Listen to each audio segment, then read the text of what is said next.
ஐயோ ராமா கிருஷ்ணா, ஐயோ என்னால வலி தாங்க முடியலையே, எனக்கு ரொம்ப வலிக்கிறே. அம்மா சேகரா, என் நிலைமை பாருடா. என்னமாச்சு? என் கால் உடைஞ்சு போச்சுடா. காலையில இருந்து நல்லா தாண்டா இருந்தேன், திடீர்னு கால் உடைஞ்சு போச்சுடா. ஐயோ கடவுளே. அழாதீங்கம்மா கிருஷ்ணா, அமைதியா இருங்க, அழாதீங்கம்மா, ஒண்ணும் ஆகாது. இதுக்கு மேல என்னடா ஆகணும்? ஆனதெல்லாம் பத்தலையா உனக்கு? எப்படி இப்படி ஆச்சு? எப்படி ஆச்சுன்னு அவளை ஏன்டா கேக்குற? குத்துக்கல்லாட்ட நல்லா தரடா இருந்துகிட்டு இருந்தேன், கடைசியில என் நிலைமை இப்படி ஆயிடுச்சே. ஐயோ, எலும்புக்கெல்லாம் ஒண்ணும் ஆகல. ஏன்னா எலும்பு உடைஞ்சிருந்தா இந்நேரத்துக்கு ரொம்ப வீங்கி இருக்கும், சுளுக்கி இருக்கும், அதனாலதான் வலிக்குது. ஹக்கீம் சாஹிபுக்கு சொல்லி அனுப்பியிருக்க. எலும்பு வேற முறியணுங்கிறியா? இவளுக்கு தாண்டா எல்லாம் தெரியுங்கிறா, அப்புறம் எதுக்கு ஹக்கீம் சாஹிபெல்லாம்? அம்மா கொஞ்சம் பொறுத்துக்கங்கம்மா, ஹக்கீம் சாஹிப் வந்து நீவி விட்டா எல்லாம் சரியாயிடும். நான் தாங்கிக்கிறேன்டா, தாங்கிக்கிறேன். நீங்க பாட்டுக்கு ஊருக்கு கிளம்புனீங்க, சிரிச்சுக்கிட்டே உங்களை அனுப்புற மாதிரி நாடகம் ஆடினா. ஆனா இப்ப நீங்க திரும்பி வந்துட்டீங்க, தாங்கிக்கிறேன்டா, எல்லாத்தையும் தாங்கிக்கிறேன்.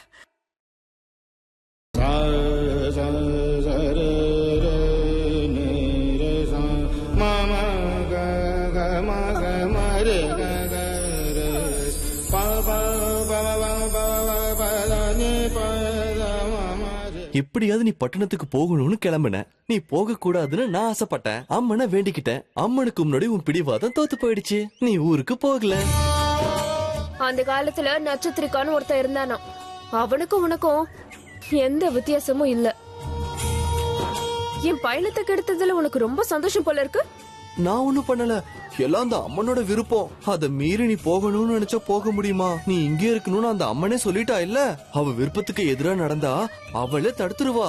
அவ ஒருத்தி தான் எதிரின்னு நினைச்சிட்டு இருந்த, இப்ப நீயும் எனக்கு எதிரிதான். நீ என்ன வேணா சொல்லு, உன் நல்லதுக்காக தான் நான் வேண்டிப்பேன். உன்னோட நல்லதா உன்கிட்டயே வச்சுக்கோ.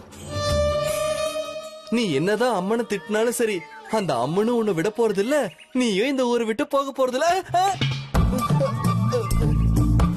நான் உன்னை போக விட மாட்டேன்.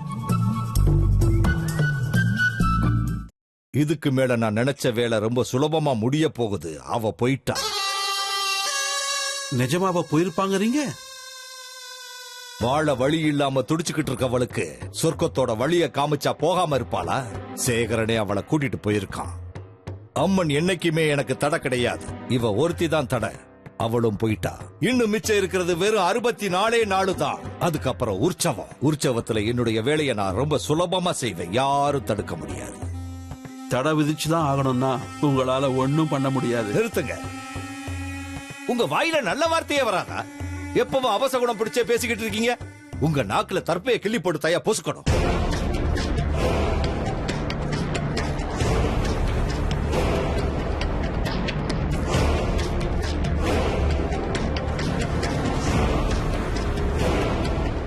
எதுக்கு இங்க வந்த? சுந்தரி ஊரை விட்டு போகணும்னு நீங்க எழுதி கொடுத்த லெட்டர்.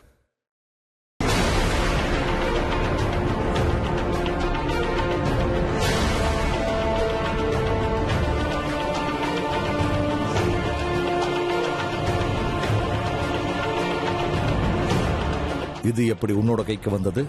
சேகரன் கொண்டு வந்து கொடுத்தாரு. சேகர ஊரை விட்டே போகலையா? இல்ல, வெளியே காத்துக்கிட்டு இருக்காரு. உங்ககிட்ட ஏதோ பேசணுமா? சுந்தரி அவளும் ஊரை விட்டு போகல.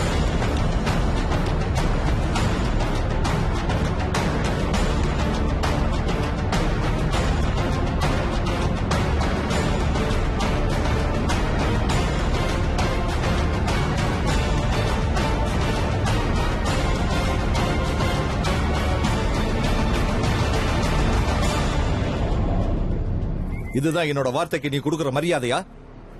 நீங்க பட்டணத்துக்கு போகணும் நான் சொன்னேன்ல. சொல்லிருந்தீங்க, நாங்களும் கிளம்பிட்டோங்க ஐயா. புயல் வந்து தடுத்துருச்சா? நான் சொன்ன இதையும் செய்ய மாட்டேன்ல. நான் ஏதாவது சொன்னேன்னா அதுக்கு பின்னாடி ஒரு நல்ல காரணம் இருக்குன்னு நீ தான் புரிஞ்சுக்கணும். நிஜம்தான், நாங்க ஊருக்கு கிளம்பிட்டோம். ஒரு நிமிஷம் தாமதமா இருந்தா கூட நாங்க ஊருக்கு போய் சேர்ந்திருப்போம். ஆனா அதுக்குள்ள எங்களுக்கு ஒரு செய்தி வந்துச்சு. எங்க அம்மா இங்க தடிக்க விழுந்து காலை உடைச்சுக்கிட்டாங்க. வேற வழி இல்லாம திரும்ப வர வேண்டியதாயிடுச்சு. நாங்க ஒரு 2 நாள் கழிச்சு ஊருக்கு கிளம்புறோங்க ஐயா. அத சொல்லதான் வந்தேன். நீங்க தப்பா நினைக்க கூடாது. உன் மூளைய நான் என்ன செய்யறது?